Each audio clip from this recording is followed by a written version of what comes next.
All right. Well, hello everyone, and welcome to another Here's the Thing. I am Jamie Vasey, the Mortgage Jedi, mortgage broker for all of Ontario, who now has his voice back mostly. Yay! Yay! And of course, I'm joined as always by. I'm Sandy Hare with the Hare Real Estate Collective, a RE/MAX Real Estate Center in Guelph, serving all of the Southern Ontario areas, an hour and a half surrounding Guelph, with the exception of the GTA. So there's me. Awesome. Yeah. Thanks for joining us, everyone. Yes. So, how have things been? Good. It's been. We've been through since the last time we talked. We've been through an election. Mm-hmm. We have been through a series of kind of reopenings and changes to things due to COVID passports. And so how has this been impacting the real estate market? Because we know early in the year and for most of the year, it was bedlam. It was unbelievably crazy, cuckoo, 2016, 2017 all over again. Mm-hmm. So I think that, I do think that it has impacted, the whole COVID thing has, the shutdowns and the mandating and all these things have still kind of created a bit of uncertainty, like COVID has. And with the election as well, kind of being sprung on everybody, I think there was a lot of people we were working with or have been working with, have really decided to recede into the background and wait and see. It's because the hesitancy is the uncertainty of what happens in times like this. And it even happens with municipal elections as well. It's not just federal elections or provincial, even on a municipal level, this sort of thing, where an uncertainty kind of comes around and people hold off trading in real estate for one reason or another happens. Are there trades still happening? Yes, there's listings coming up. There's buys are happening and numbers are still on the increase. So confidence is still high in buyers. But I think it also has a lot to do with, just from a real estate perspective, that psychological kind of purchasing aspect. I think there's still a lot of people that have put off their travel plans long enough, have put off or have been, waiting to make their move in the market, and have decided that now's the time because there may be a pending change in the way people are approved or the way people are, the way mortgages are handled, which is something obviously we're going to talk about, and with the new government coming in. And then I think a little bit about whether or not I think people are trying to take that control back to their lives by just making moves and making it happen. A lot of people are leaving province. That seems to be happening here in Ontario because the prices are still increasing and climbing. So a little bit of a exodus from Ontario, people moving East Coast primarily. So it's been interesting on the real estate market for the last little while. We're seeing the prices still going up. We're seeing some hesitancy yet still, and still not enough inventory in the market. And I'd love to shake every politician I meet and just tell them, please, more inventory. That's what people need. Less GTA centric, more inventory. Anyways, that's my rant. What do you think about mortgages, my friend? It sounds like there's going to be a lot of changes in the next little while, or pending changes. I actually don't think there's going to be very many changes at all. That's great to hear. No. It's so the same government we had is still the government we had. Mm-hmm. Their platform, it did address having more need for inventory. Mm-hmm. But how that comes to fruition is still kind of up in the air. Right. Whether they're going to release more crown land, and really that happens on a provincial level, not necessarily on a federal level. True. Releasing more crown land for building, or releasing government-held properties for repurposing for converting to condos condos or what have you. Mhm. That's something we could see happening. But in terms of anything like, and this is very much what we talked about last time, anything in terms of incentives that they're going to do. So, they're talking about a tax-free savings account to help people save their down payment. Well, that's all well and good, but you have to have money to put into that in the first place.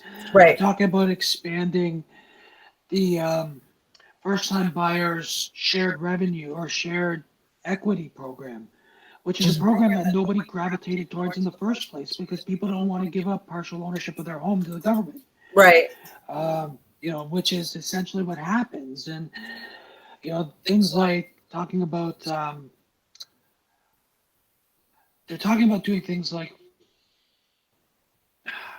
it's capital gains tax. And the way they were looking at doing it is like, there's a couple different ways they've talked about it, but it's basically capital gains tax to prevent flipping of properties and capital gains tax to prevent against people who don't stay in their home for 5 years time or whatever. Like it's like they even talked about 100% capital gains tax if you sell in the first year, which basically means you make no money on a property you're trying to flip. Well, that has a real negative impact on the economy, one, and two, that doesn't necessarily open up the inventory because even though people aren't buying these properties to flip them, other people who would want to live there may not have the money necessary to buy it and to do the improvements they need. Right. Right? So there's a certain amount of, people who are buying those properties, generally speaking, they're putting the 20% down. They're doing all these things. These are not first-time home buyers. These are not entry-level homes that are being taken away from people that way. So, and anything they do that's going to help more people qualify for a mortgage is just going to mean there's more buyers in the marketplace and still less properties available. That's right.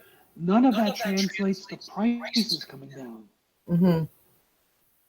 So the most recent thing was the CMHC warned that we are in a dangerous position to have a sharp correction. The last time the CMHC said this was 2016, 2017. And houses have doubled in price since then. Yeah. So yeah, so you're right. And I'm with you 100%. I don't believe a correction to how to make mortgages more accessible. Like just from our conversations that we've had, it's actually pretty like not extremely hard to get a mortgage necessarily. It's just a matter of getting a mortgage for what you want is the harder part. But I don't think making mortgages easier is. I think, and I don't necessarily believe that taxing the equity in people's homes or investments is necessarily the answer as well. Supply is the answer. Like so we just need more places to sell and more things that people want to buy too. Like more things that think about lifestyle and think about, environmentally friendly spaces and, a fair amount of space as well in good locations. Like I've noticed, and I've been calling it like since last year that Ontario is becoming less and less GTA centric. You and I have talked about that for sure. And I know I've talked about that with quite a few realtors, and it's actually happening. Like there's like a mass exodus from the GTA area where it's almost like it can't afford itself. And the tourism now starting to come back with like the mandates and everything. But there's not enough people buying homes and moving there to set down roots and have it be their family home. So, or like where they raise their families. And so Toronto becomes a place where it can't afford itself. And they've already started, and I called it, I said December, but I called it. They've already started with the ads on Instagram, on social media, talking about coming back to Toronto or visiting Toronto. There's been a lot of that lately. And I've known, and just whoever's doing Toronto's marketing, there's no one's wearing masks inside. Like all of the ads, like there's people are indoors. Like just like missed it. So it's funny because I saw a little twinkling of this year, like just a smidge, a smattering, and I think we talked about it on one of our. The best way, because you're right, it's not a matter of people being able to qualify for mortgages. People can qualify for mortgages. It's whether or not those mortgages translates to the types of property they think they need or deserve or want. Yeah. Right? They can qualify for mortgages, but it might be a mortgage that's on a 650 foot, 700 square foot, one bedroom condo. Yeah. And it might mean that you have to go from the property you're renting to a smaller property to own. And people aren't comfortable doing that. Now, I've seen a few people who recognize this and said, okay, how am I going to build up the amount of down payment I need to be able to get into the market at the level I want to be in? Yep. And they're looking to places up north, Yep. out east, things like this, and saying, I'm not going to move there, but I'll buy it and rent it out to somebody. Yeah. Have them pay my mortgage for me and build equity in that home. And then use that as my means of putting a down payment on a place in Guelph, KW, Toronto, wherever. Yeah. Where, properties are selling for twice as much. Yep. Yeah, I agree. The prospecting point is interesting. Real estate as an investment in general still kind of seems to be an interesting point to people, still seems to have teeth, like people still want to do it, to your point, up north.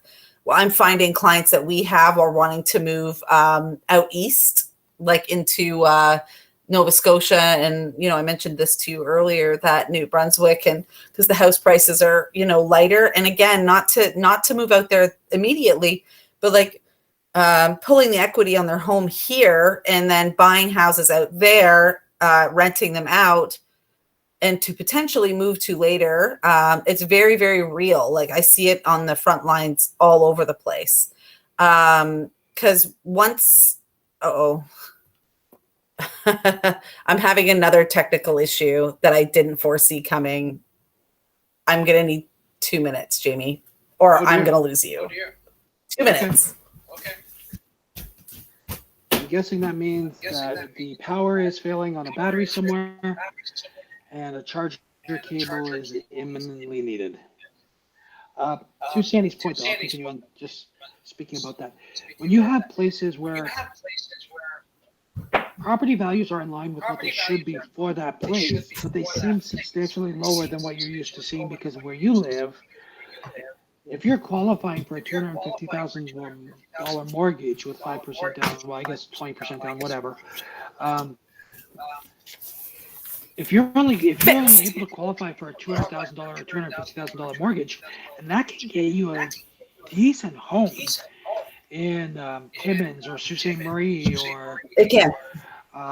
Places like that, and you can get a tenant who's going to take it for $1,500 to $1,800 a month or whatever and cover your mortgage and then some. That's a smart way to go, because those places are going to appreciate. They're not going to appreciate in number the same way that a property here will, but they'll appreciate percentage-wise the same amount, or if not more. Yes.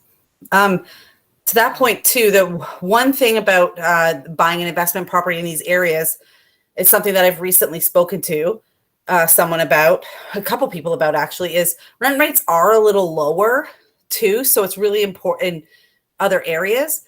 It's picking up, but you have to really take that into consideration, because here in Guelph, it's cuckoo bananas. Even in Kitchener, Waterloo, it's kind of, I don't know if it's cuckoo bananas, it's just kind of this sharp incline in prices. But just because like a house, detached home here could rent for like $3,000 doesn't mean a house in Timmins rents for $3,000. You have to really watch the rent rates. Yeah. And watch watch the, what you're getting. Still be very careful, like with what you're buying and your carrying costs, because some carrying costs are good, but here's a great example of this. Actually, we had a client buy last year, a brand new build on that's coming up in this area. And their plan is to rent it out. It's an investment property, and that's going to be something that they're renting out. At that time, we calculated their carrying costs. This was last year, summer of last year.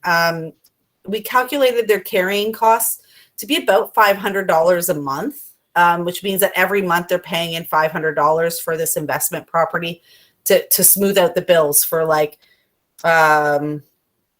property taxes, condo fees, extra mortgage. We kind of worked it out to that. If you don't know what carrying costs are, but so we figured out that this year now they'll be a plus. They'll be at a plus. Like they haven't taken possession yet. Like they haven't even taken possession yet. Right. And they'll actually probably be making, it'll be like $50 to $200 depending on what happens and when they take possession of it. Because of the amount of increase in rent. So that's an interesting point, because I don't think people realize, we always talk about the housing market and how people are being priced out of buying real estate where they live. There are also people who are getting priced out of renting where they currently live. Rents have gone up significantly. And apparently we're at about, last number I saw was like 1% vacancy rate, somewhere in and around there. Like there's not many available places, which means when you're looking for a place to rent, you're getting bidding wars on that. Somebody might put out an ad saying $2,500 a month, and you get people coming in saying, I'll give you 28, I'll give you 29. So you're getting bidding wars on those properties. Yeah. So what you're going to have happen is people who are getting priced out of renting in this area are going to say, okay, then we need to relocate. And that's going to create a rental demand in the places like Tim and Sault Ste. Marie, all of these, because they're going to say, I might as well take a job up there because I don't have any ties here. I'm renting. Yeah. Right? Yeah, time to move what's best for my family kind of thing. Yeah, it's one of those things where if they're looking at that and saying, I can't even afford rent down here, but I'll be able to afford to buy up there after about a year of renting. Mm-hmm. So there's going to be that. Yeah, we're watching it happen in real time. We just helped someone secure a rental, and we were helping another one look for a rental. Another client look for a rental, and they found a place, but man, they're paying a whopper price for it. And from when that person rented, little while ago to this is like, even just in the last few months it's something else to watch. But to your point, there's 1%. Guelph is like zero. It's like there's nothing to rent here, and when you do find something, it's like gold. And you kind of have to bend to kind of around to get it. Like sometimes it might be like, oh, it only has one parking spot. Okay, we might have to rent another parking spot, Yeah. So, I think people are going to find it.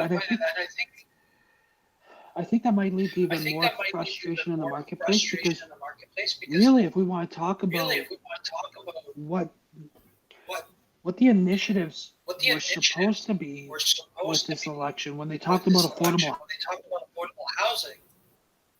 Affordable housing includes rental units. It does. Right? Mm-hmm. So it's one of those things where it's just about making entry-level housing affordable. It's about making properties available to have as rental units for those who can't afford to buy a home right now.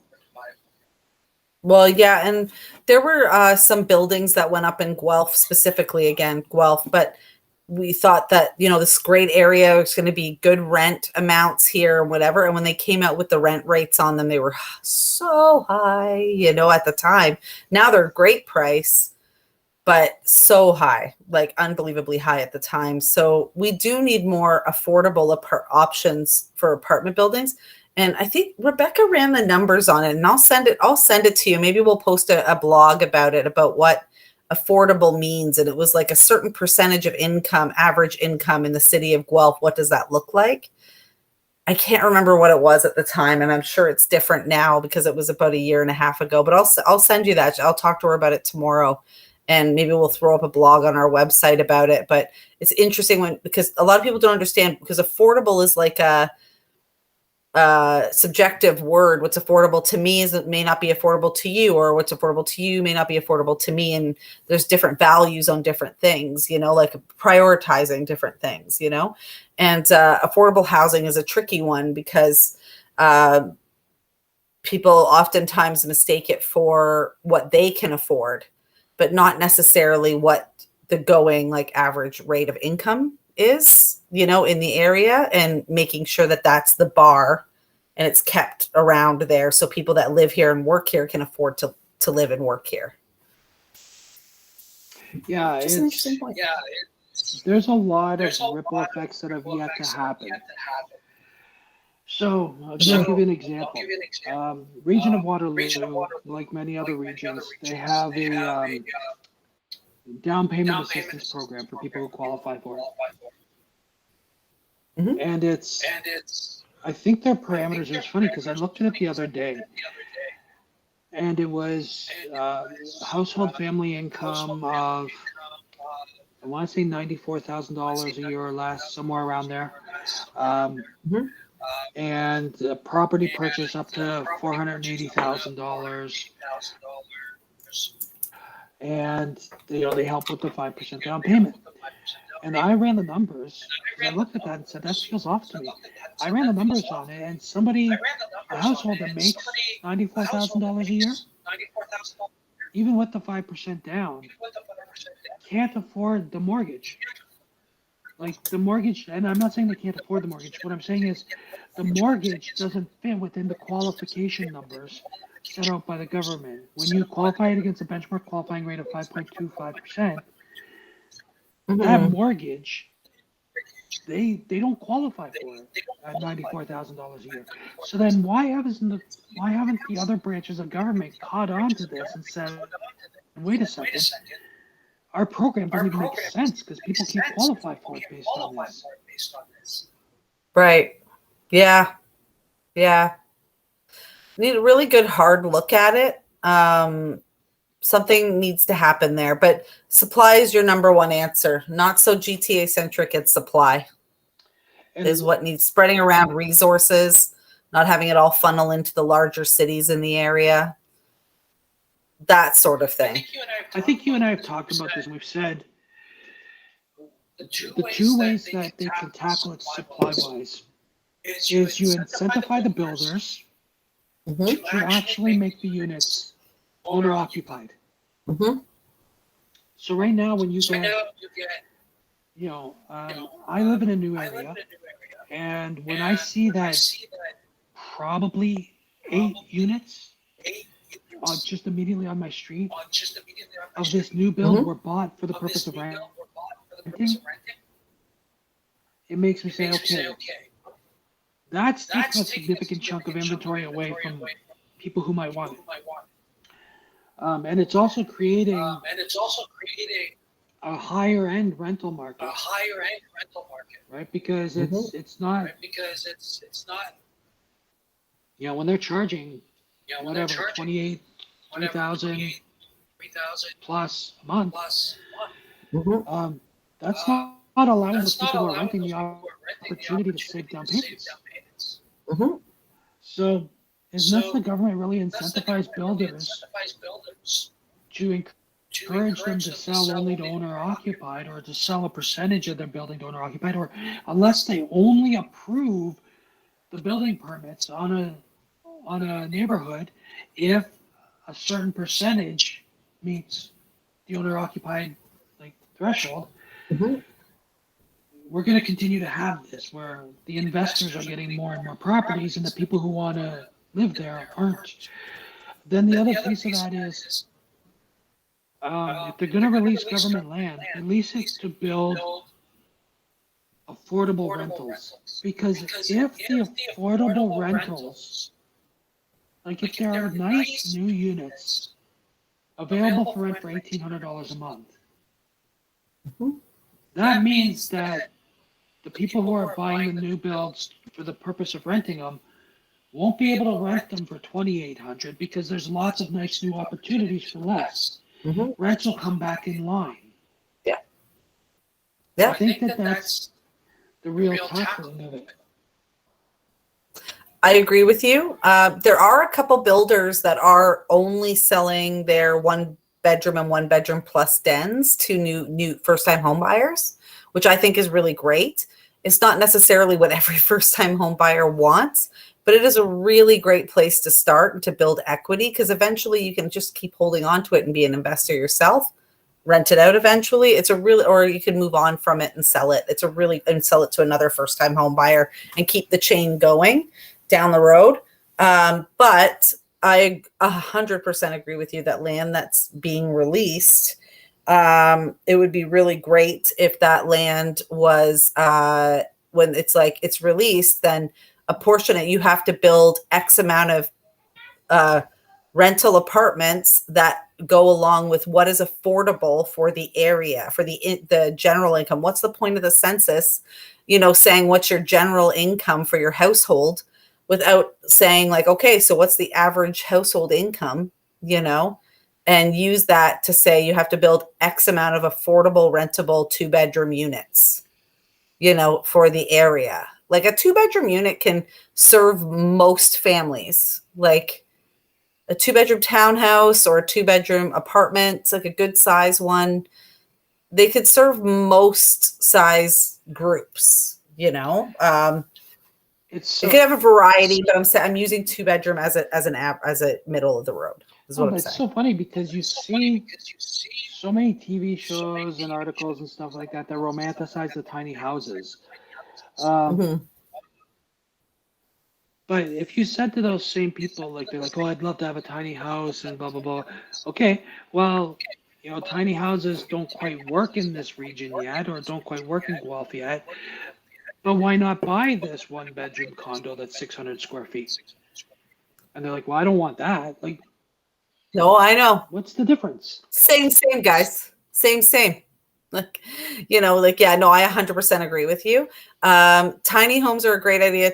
We've talked about this before. Tiny home doesn't equal affordable. Does not equal affordable. No, and I think people are like, oh, I love this idea because it means I can get a home for $125,000. Okay, right now, and I'm not 100% sure on Guelph, but I know KW 100%, they only allow the building of them on an existing property that you own. So like I could build one as a granny flat or as an outdoor office or things like that. That's not something I can sell later as a separate property. No. And it's also not for the purpose of renting either. You're not allowed to rent them out and make income off them. Yeah. So you can have a bunkie, but you can't just like sliver off your land and title it to someone else and sell it to them. Right. It's not how it works. Now, the one thing that might work is if the government partnered with a tiny home builder and they took a section of government-owned land and said, okay, we're just going to put up a whole bunch of tiny home units here, not unlike what a Habitat for Humanity build would be like or something like that, and made those units available for people who qualify through programs and stuff like that. That's a possibility. Kind of modular, kind of like a co-op type thing. A modular co-op would do. Co-ops is the answer. Rebecca and I go back and forth about co-ops all the time. I actually lived in geared to income housing for a long time, and it was a cooperative. So like you had to like contribute to the community or whatever to live there, and it was geared to your income or whatever. I think cooperative housing, like a modular setting where it's like there's like a lifestyle where like you have your typical rent increases or whatever, but like with the income that's like your average income like rentals, but it's also like it's totally geared towards what your ability is to earn. And then it has to be like you're working if you can work, and you are helping within the community if you can help, you know?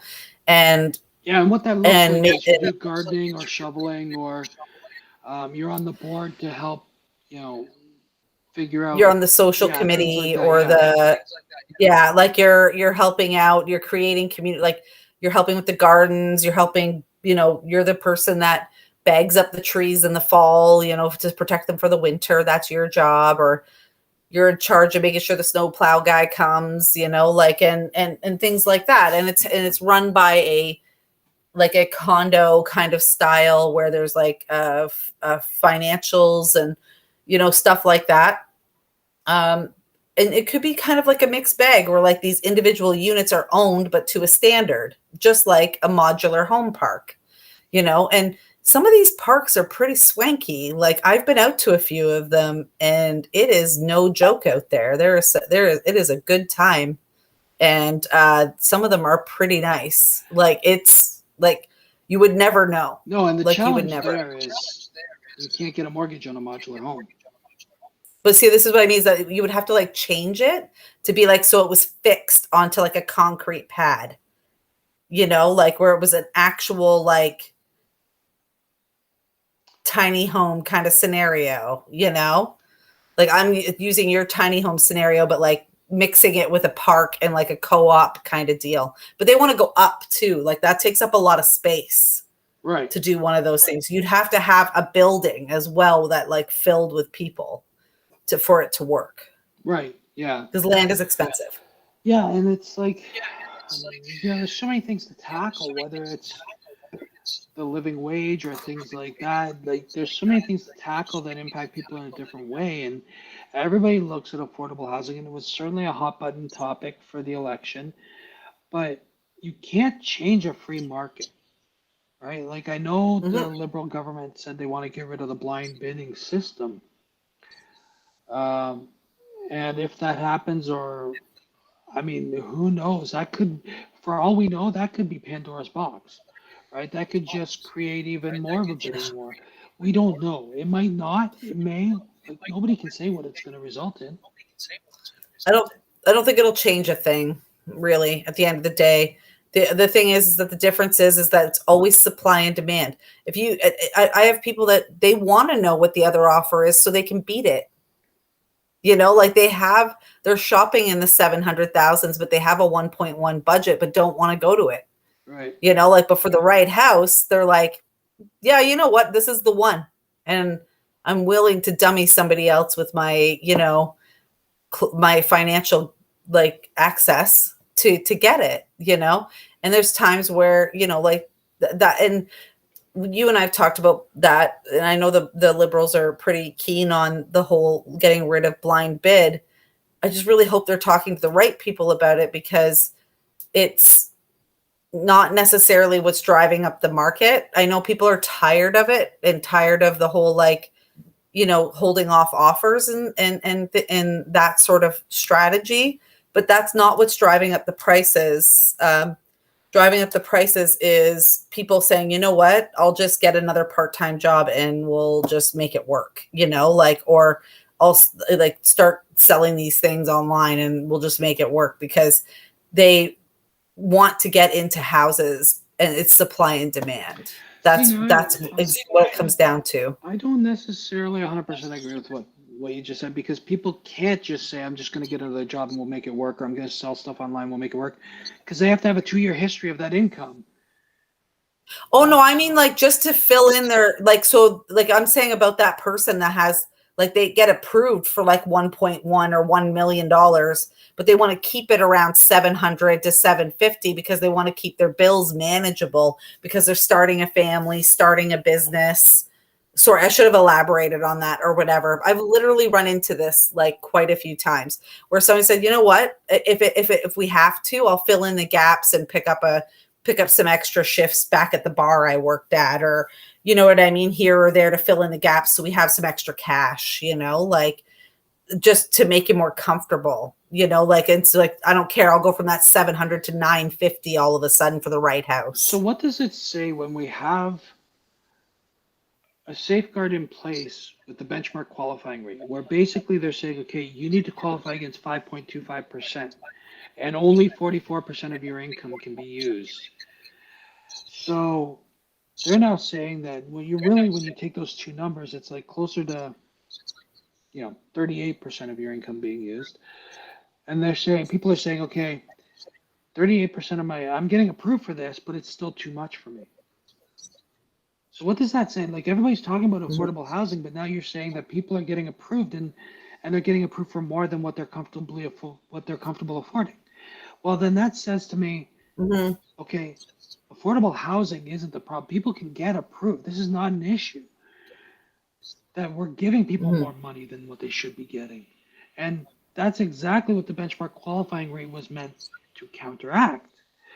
So to me, Yes.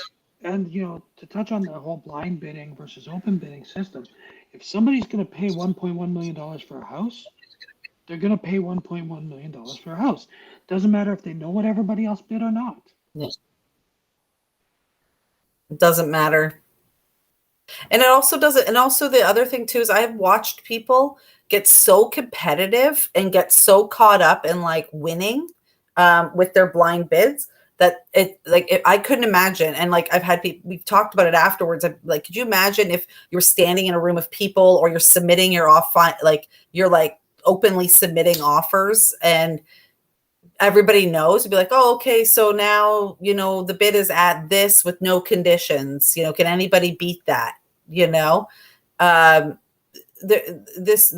could think off the top of my head, like 3 clients that would have just gone all in because they just didn't want to lose anymore, but also just don't like to lose. So doesn't that create the climate of people being even more reckless? Yeah, I think so. I think more people do better with a blind bid system because it's a bit more respectful in a way that like you're putting in the best offer for you. This is the best I can do for this specific house. I can't do any better. I've had clients put in conditions on houses after going in firm over asking on another house. This is the best I can do for this house. Yeah, I fear what you'll have happen is you'll get people who in the heat of the moment will go, well, we know our mortgage cap is this, but you know what, we'll just get a cosigner. Yeah. Yeah. Well, that's the thing is that cosigners, but also I think that if they go to the more auction system, you'd have to make sure that people had conditions like a 5-day fine. And you and I've talked about that 5-day financing, 5-day inspection afterwards, cooling off period. But then I think your walk away rate from conditions will go way higher. You have less qualified buyers because it'd be another breed of agent that can stand there. I mean, I would be good at it to stand there and be like, hey buddy, look, like your financing has said you can't do that. Oh, I'll get my mom to co-sign. I'll get my dad to co-sign, and just keep going in. Well, it would have to be set up in such a way to prevent that. One of the platforms, or one of the things on the Liberal platform was something to protect buyers. And I can't remember the exact terminology of it, but the way I interpreted it was essentially, at least maybe this was just wishful thinking on my part, but mandating that conditions of inspection and conditions of finance would be mandatory on all transactions to protect the buyers. I love that. Yeah, because, and really, there's no reason for them not to be there. There's no reason, right? Nope.